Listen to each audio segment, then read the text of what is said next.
believe Buffalo is going to win it, Coach. The Bills make it run. Kick your heels up and down. Let's see why the Buffalo Bills are en route to the playoffs. Come on now, the Bills are making it happen now. Stand up now, come on and shout. Buffalo Bills go undefeated. And we're going to the Super Bowl. Right now, baby. Come on, come on. No one Come on circles the and wagon shout. like the Buffalo Bills. All right. We are live, and we are back. Hello, this is another edition of the Overdue Bills podcast, and we're excited to be here. We're excited to have you on. And listen, if you in the chat, if you watching us live, please hit us in the chat. Let us know where you at in the city. If you are in the city of Buffalo, if you're not, let us know that too. But we're here. Listen, we told y'all last week we coming and we back again. You know what I'm saying? We back. We getting ready, tooling up for the season, and we about to just start getting it ready every week. So please be on the lookout every Monday. Maybe when the season starts, if we got a Monday night game Tuesday, we working out the kinks, but you know the vibes. But I am here with my guy, Matt, a.k.a. Matty Ice, a.k.a. Matt All Black. Matt, how you doing? I'm doing good, man. Just, this is our we got past our final Sunday without football. We got a game coming up this week, not the Bills, but football is back. I'm excited, man. Hall of Fame game, right? Hall of Fame game, yep. Absolutely. And you heard him just talking right there. Our guy Mills, a.k.a. Military Mills. Mills, what's up with you? What's going on, man? Just excited to be back, man, to groove with things. We had a long little break. Just ready to talk football. Absolutely. And before we do any of that, let's get the housekeeping out the way. And Matt, Sure. If you can be so kind, please let the people know who is sponsoring us. Yes, this podcast is brought to you by none other than Buffalo Wing Kings. Being from Buffalo, there's two things the guys here at OBP know. That's Bills football and that's wings. Our first choice and the best choice is Buffalo Wing Kings. With over 100, Wing Kings is Wings 101. With over 101 different flavors in their beloved Wing of the Month special, Wing Kings is sure to school any other wing place around. With a new location opening up in the University District on Main Street, I'm being told before football season or maybe right around football season, which is very soon. Be on the lookout for that. Give those guys a call, hit them up for parties, any type of celebration that requires wings. Stop down to their Elmwood Village location at 484 Elmwood Avenue, or give them a call at 716-248-1427 and find out why they say, and we know they have the best wings in town, hands down. Absolutely. Shout out to Buffalo Wing Kings. You know the vibes. Please get your wings. At a premium, and drop our name. You get the 10% off. You know how that go. You All right. definitely gonna need that 10% with the inflation and those prices, man. Absolutely. Wings is crazy. Wings is definitely crazy. But listen, let's do absolutely. They definitely worth it. You know what I'm saying? Let's do this because I'm here today. I got some things to say. But before we do that, I got to let the people know that we got merch. We got merch. You see the vibes. You see it up on the screen. We got all different sizes, all different flavors, all different colors, shirts. We getting into that fall weather in a minute. You see the hoodies we got. You know what I'm saying? You see the hoodies. You see the vibes. So, yeah, crew next. Listen, we got you covered. Just hit us up on all platforms, Overdue Bills, Facebook, Instagram, Twitter. You can DM us. We'll get it to you. We got Mr. Postman right there himself. We sending it out. We doing it all. Listen, however you want it, however you need it, we got it. Pause. You know the vibes. All right. So merch is good, but also you have to go to our website, overduebillspod.com.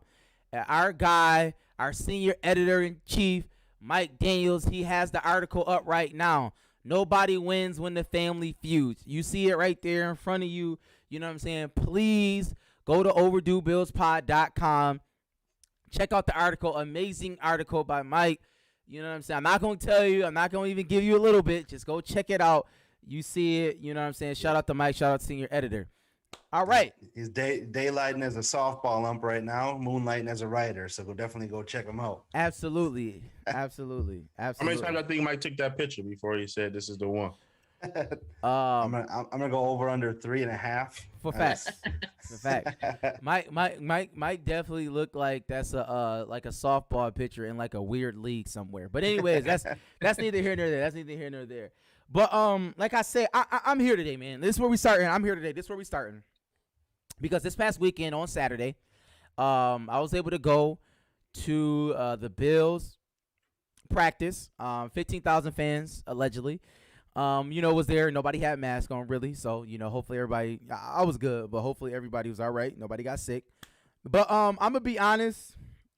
I got some issues, and I'm just going to throw them out. I'm going to throw them out. Because one of the things that I seen was, for me, when I watched Josh Allen in the first team, it just didn't feel right for me.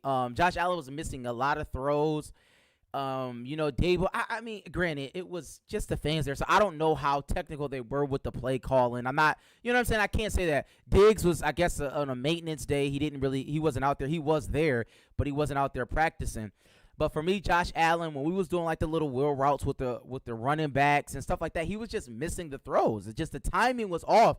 And for me, I'm like, okay, I don't really like how this looks. I don't like how this feels. So I'm texting our group chat like, yo, I don't know what's going on with Josh Allen. He's terrible today. It's just not working for me. But my question to y'all is, going into this season, what are some things that Josh Allen needs to improve on, right? Like we saw him last year. He was MVP candidate last year. But like trying to go to that next step and taking that next jump as a quarterback, do you think there are some things he can improve on? Because I was just having a conversation with somebody, and they said that it's unsustainable what he was doing. So how do you feel about that, Mills? Real quick, in their defense, that was like the fourth practice you went to, right, on Saturday? Yeah, but they're professionals, though. Yeah, but you expecting too much. Expectations was too high at that point. Wow. But I get it. But to be honest, like you said, Josh had a great season, MVP candidate. There's always room for improvement. And if you feel that you don't have to improve in any areas, you have to reevaluate your career. But Josh Allen, the only thing I really have to say is his decision making. Mm-hmm. He has to be a little more smarter with the choices he make. Sometimes when a play is over, the play is over. Throw the ball out of bounds.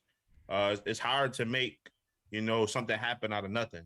And Josh takes a lot of sacks, especially big sacks, like 17-yard sacks, trying to escape the sack, escape the defender, and put ourselves in a bad situation. Right. I can't recall what game it was last season, but we was in field goal range. He took like a 12-yard sack, and it took us out of field goal range, and that was a big impact to the game. So my answer would just be decision making.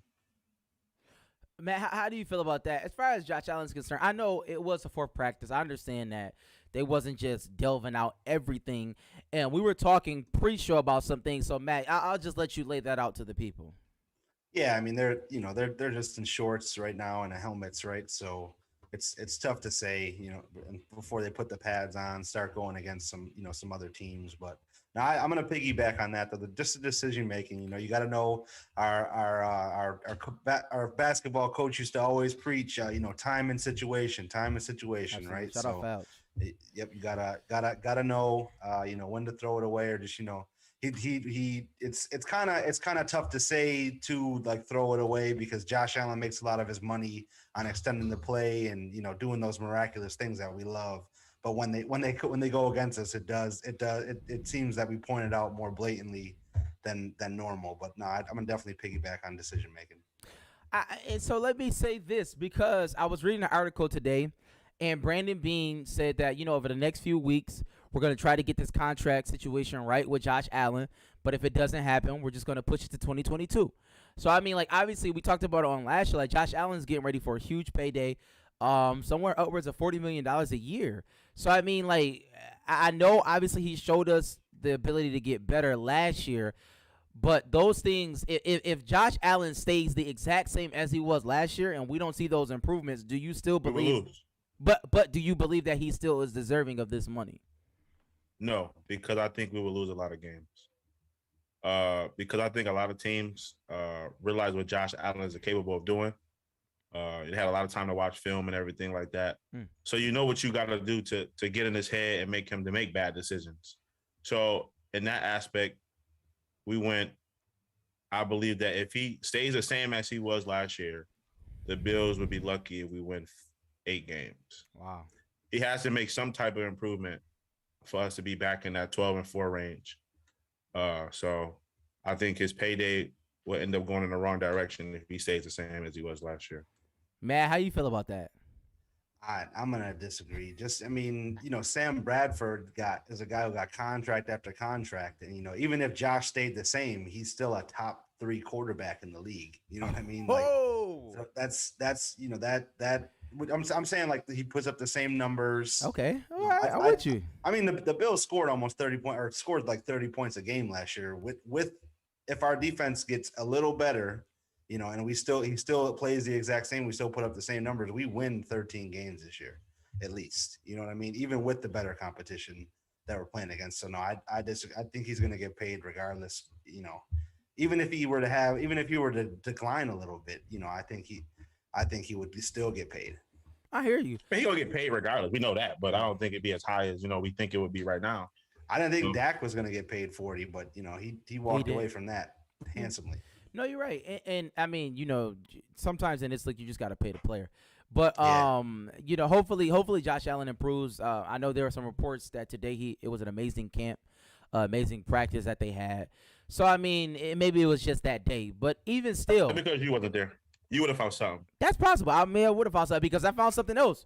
When I was there, I found something else, and it's troubling to me.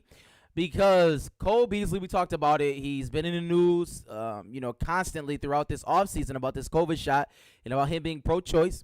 And at the practice, fans were really trying to get a petition together, for Cole Beasley. It kind of was just like, yo, what's going on? And for me, it's like, listen, I don't care.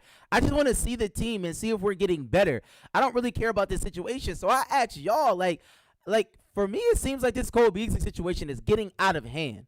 Like when fans start talking about petitions and all of this other stuff, I know we have crazed fans and we really are for the team, but like I think it's just getting to a point where this may be just too much, and we may need to just cut bait with him, right? Do you feel, Matt, that the situation is just getting too big, where it's like, okay, does the risk outweigh the reward in this situation? How do you feel about that?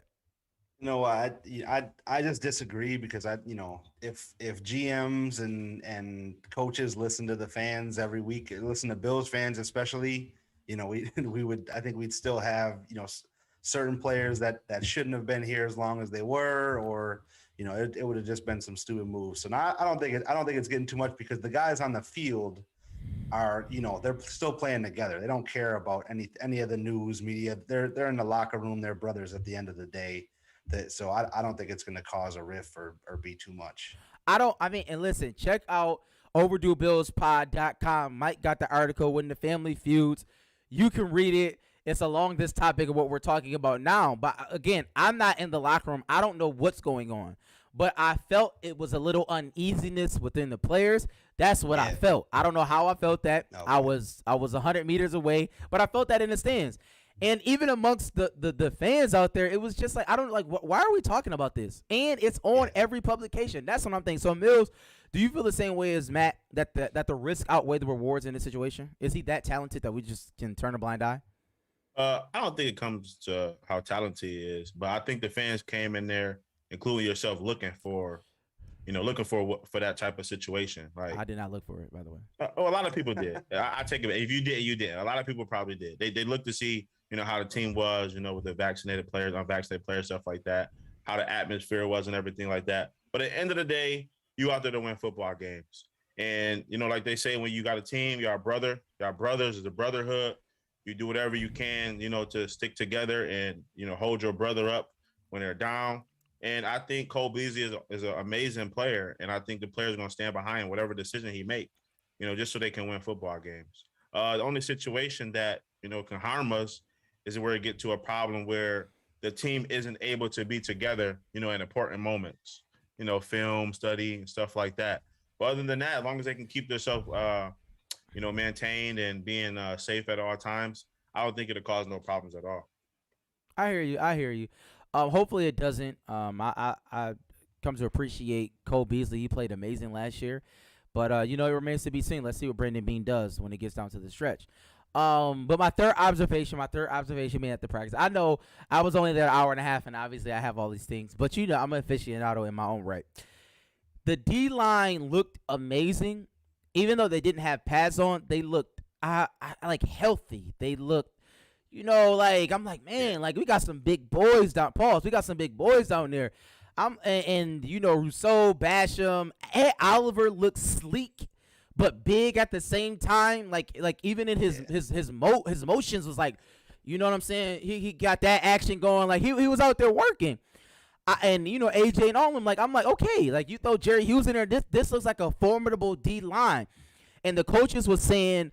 Even like to our linebacking core about AJ Klein, how he can be a blitzer. They talked about he can be a blitzer and not be out of position like he was last year, because we saw him as a blitzer is fine, but when he's out of position, he's not really a good tackler in those situations. Those things just don't work. We can use him the way he needs to be used. So my question to you, Matt, is do you think with the players that we just got, do you think we will have an influx in sacks, right? Because that's the thing that many of us fans look at, like sacks. Are we getting pressure to the quarterback? Jerry Hughes did a good job last year. Do you think that we will have like an addition and just a uptick in sacks? Do you think that will be it? I absolutely do. I mean, because of the fact that our secondary has 3 All-Pros on it. You know what I mean? Like, we should be able to cover long enough for this defensive line. If it's a second better to get into the quarterback, our sacks will go up, and I think that they will be with the young blood we have in there, and also with Starr coming back, being kind of that space eater, and Ed Oliver in his 3rd year, I think he'll be able to flourish, and make quarterbacks kind of go out of the pocket, and then let our blitzers and let our defensive ends eat. So I definitely do think there will be an increase or a flux in sacks this year with those guys. So Mills, let me ask you this, and piggybacking off that, what are you looking for in our D-line / linebackers? Like, what players are you keying on to take that leap for us? Are you looking at a Rousseau and a Basham, like, okay, we're expecting so much out of these guys? Or are you looking at what? I think Ed Oliver is in his 3rd year.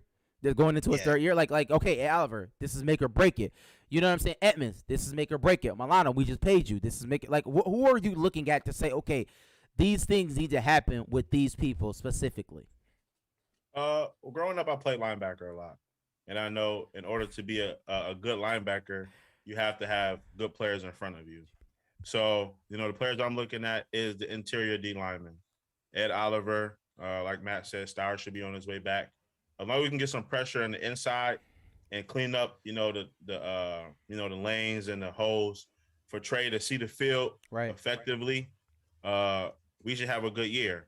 Trey should have a good year, a good bounce back year. He should be more consistent. But that inside pressure is very, very important, and we didn't get much of that last year. I think a lot of our recap shows pointed to how not consistent Ed Oliver was. He had a couple good games, but for the most part, he wasn't consistent at all. So my eyes is on an interior D lineman to open up the field for our inside linebacker so he can have a good year. Absolutely. I'm Ed Oliver. I'm looking at me personally. I got a keen eye on him because it's make or break. And he's a 1st-round high draft pick. And if he does do good, we're going to have to pay him some money to keep him. So, I mean, that's the person that that's what I'm looking at. We're getting Starr back. Hopefully he can take some blocks. So let's just see. And shout out to Bill Kane in the comments. Shout out to everybody. Please like and share this video. Like and share. I'm with you. This whole Cole Beasley thing is getting a little dicey. For me, it is. But Matt is right. Dawkins, I think he's vaccinated, right, Matt? I'm not sure which one is vaccinated. They actually talked about that today. I guess he's having a little bit more issues with the virus than Ike Bodker. They said Ike Bodker will be back this week at the end of this week of practice. Dawkins won't be because his symptoms are a lot worse. So I'm not sure which one is the vaccinated one and which one isn't. But but at least one of them started off camp within the COVID protocol. So it's not like we talked about last week. It's really not an issue of vaccinated or non-vaccinated. It's really who has the virus coming in or who's testing positive going in, right? Absolutely, but I mean, the media is just it's throwing it in that tailspin. But I will say this too: sure. we do have to be careful as Bills fans because our line. I was reading a story right now. Our offensive line, at least the starting five, hasn't had a full practice together because Dawkins has been out. You know what I'm saying? And it's some moving parts. So hopefully he gets back so we can have that continuity like we had last year. Our line took some leaps and bounds last year. So hopefully that will work for us. But the good thing is Cody Ford is back. They talked about him a lot today. He's showing a real he's a versatile lineman, right? He played a lot of right tackle his rookie year, but then they moved him over to guard, and him and Dawkins together moved over, worked a lot. And then that Spencer Brown is getting a lot of reps. He's a huge dude. He's a monster. So those guys are big guys, and I don't know if it's kind of like Rousseau and Basham getting more reps with Hughes out. Those guys are getting more reps with Dawkins and Bakker out. So that might end up helping in the long run too. Right. And since we talking about them dogs on that line, talking about the D-line dogs, offensive line dogs, we have another sponsor, and it goes right along here. Matt, let the people know. Yeah, so these segments of these questions are brought to you by none other than Buffalo Pet Supply. Do you have a pet? Are you looking into getting a pet? Or do you know someone who has a pet? And there's only one place to send them for everything to make that pet live its best life. Buffalo Pet Supply, specializing in fish, small animals, and reptiles. The knowledgeable staff at Buffalo Pet Supply can get you set up or maintain whatever setup you have currently. Stop on down there and meet the family-owned and operated staff located at 1345 Military Road in Kenmore, or give them a call at 716-874-1951. Shout out to Buffalo Pet Supply. You know what I mean? Everything pets. You know the vibes. All right. Yep. Let's do this because we're gonna, pretty much rounding up the show. We got 2 more questions. And obviously, y'all know we bury in the lead. I know y'all know. Listen, y'all know we bury in the lead. We gonna get to it. We gonna get to Bagula and all them. Just hold your horses. But before we do that, I just wanted to ask this question again. These are my observations being there at that practice. And shout out to if anybody was there, let me know in the comments. But let me ask y'all this. I told the guys we're gonna do a top 5 Buffalo Bills most important to least important. I had top 10, but I'm gonna shorten it to top 5 right now. Because as I was looking at the guys and I'm looking at the numbers, some of the rookies, I don't know the numbers, so I'm texting them like, yo, who is this? Who is this? And let me just say this real quickly. Mitch Trubisky, number 10, was god-awful. The second unit was terrible. I understand why Mitch Trubisky is a bad quarterback in the league. He doesn't have any poise, doesn't have any command of the offense, but hopefully he gets better through time and understanding the system. But that's neither here nor there. So, Matt, I'm going to you first. 1 through 5, give me your most important to least important Buffalo Bills players currently right now on the roster. So right now, our number 1, I'm pretty sure it's going to be consensus with Josh Allen. Right? He's the quarterback. He's got to be the quarterback because I don't love Mitchell Trubisky behind him, or Jake Fromm or whoever else is there. So that's got to be the one for me. The second one for me is Jordan Poyer. Because not only is he great, in pass help, but he's been a top 5, or I would say top 3 tackler as a safety in the league since he's been on the Bills. So he's very good in run support, and he's also he's a ball hawk. He's very good in pass support. And then number 3, I'm gonna stay on the same side of the ball. It's gonna be Trey White. You got your number 1 corner. He's guarding the number 1 receiver every game. That's got to be the guy that's one of the most beneficial guys. Number 4 for me is going to be Tremaine Edmonds. He's the middle linebacker. He calls the defense. He gets those big guys up front in position, to make plays. And then he also he plays sideline to sideline and makes plays himself. Also, he has to do a little bit of pass coverage. The AFC East has some monsters at the tight end position, So him and Klein and Milano, they got a lot of work to do covering tight ends and also running backs out of the backfield. So he's going to be number 4 for me. The number 5 is going to be Dion Dawkins. The blindside protector of our number 1 asset, right? He's an athletic dude. He's a young dude, just got paid, so he's got to keep doing what he's doing. Absolutely. And if you in the comments, I know it may be a lot, but please let me know your top 5. Let me know if you agree with Matt. And I'm going to go right to Mills. Mills, top 5 most important to least important. My list is kind of similar to Matt's, but I got a couple additions. My number 1 is John Feliciano. Left guard. Number 1 most important? Most important. Okay. Okay. He got hurt last year, but he didn't allow any sacks in any of the snaps he was in. The last 780 snaps. He didn't allow any snaps.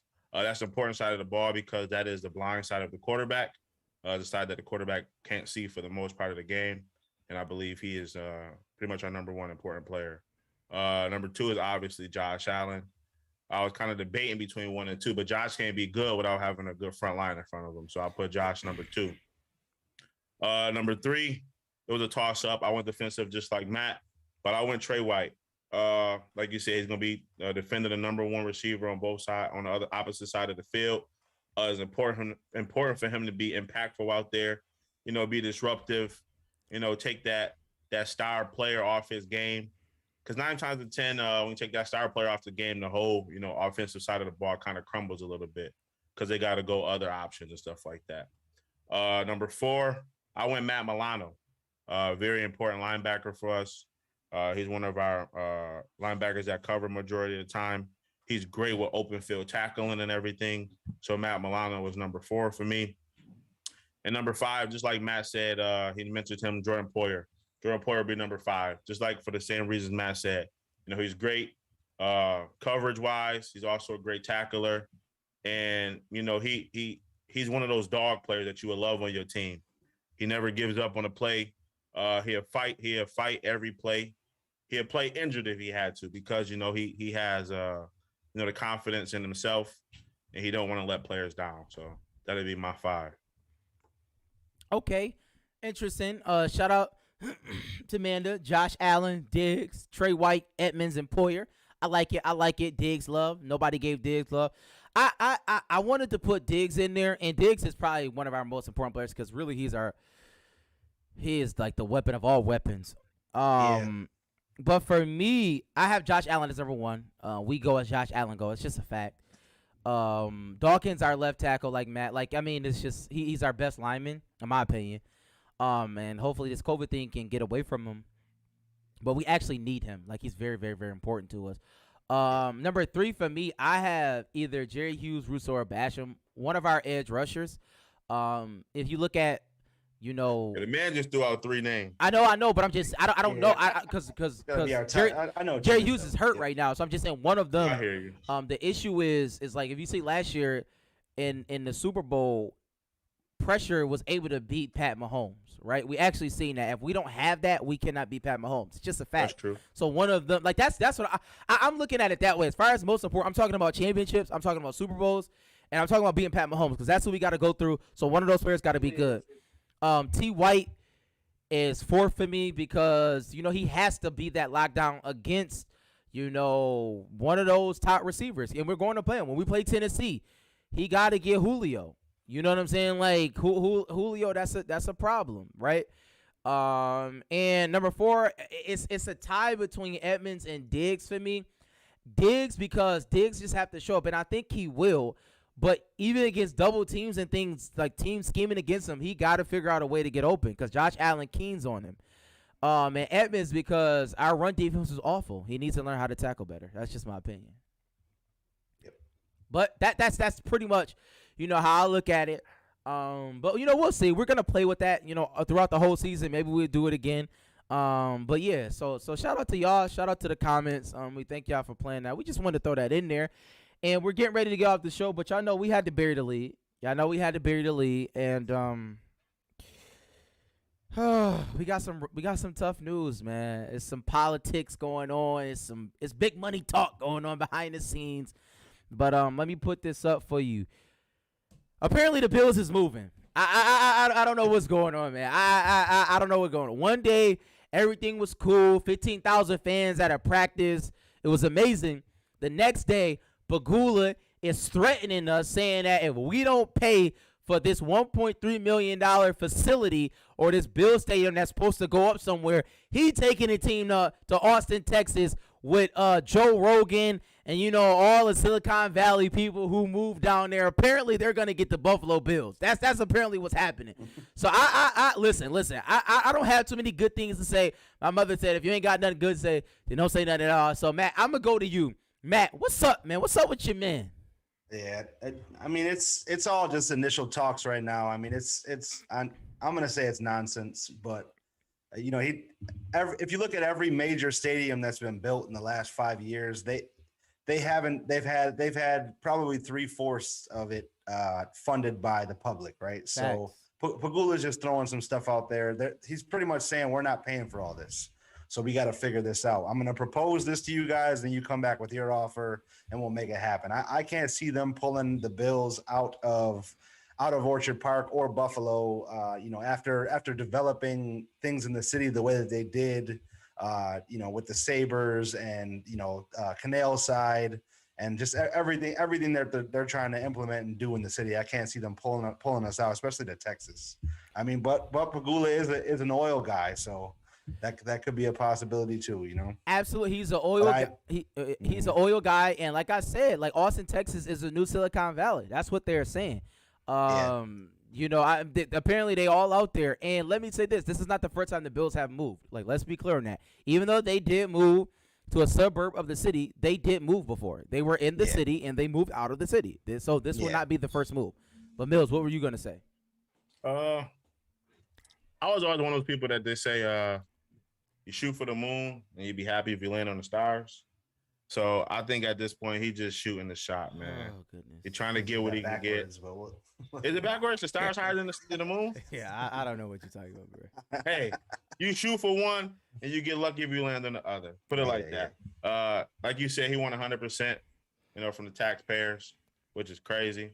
Hey, he ain't getting that at all. At the end of the day, the Bills, Highmark Stadium is still on a contract for, I think, 2 more years. So we still got time to see what happens. And I'm just interested, you know, to see what goes on. Listen, it's tough. I understand it's a little bit of politics and a little bit of back and forth, which is fine. All businessmen do it. I don't want to see the team move, but if the team does move, I'm not a Bills fan anymore. I just want to let everybody else know that. But listen, we appreciate y'all for joining us. We definitely appreciate y'all for joining us. Again, shout out to our guy Mike D, our senior editor-in-chief. Nobody wins when the family feuds. Please go check out that article on overduebillspod.com.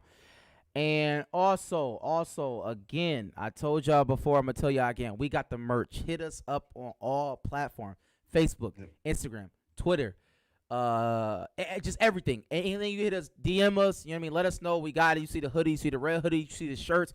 We got crew necks. We got it all. Listen, we got you taken care of. Yes, Matt. If you're going to training camp, no, there's that the red or blue and white scrimmage, I think, going on this weekend. You need a T-shirt to wear to go down there. You know, we can make it happen before then.